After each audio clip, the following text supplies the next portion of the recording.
welcome guys. Welcome to my Leetcode solving section. So this problem is very easy, called 1137.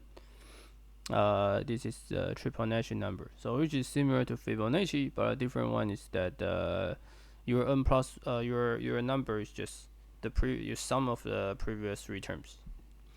Okay, so similar, and you can see that start is 1 0 1 1 1.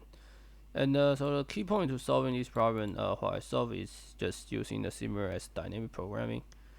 So if you just recursive call if you just recursive type the definition and call the n plus 3 just equal to the previous sums three terms, then you will get timeout. You will get timeout because it's very large.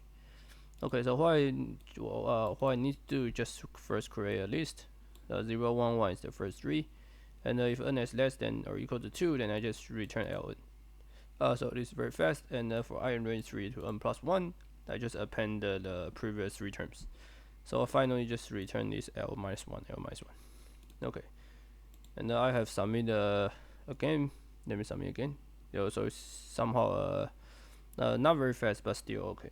I guess one time I get very quickly, so somehow it changed. Yeah. So it's still okay, yeah.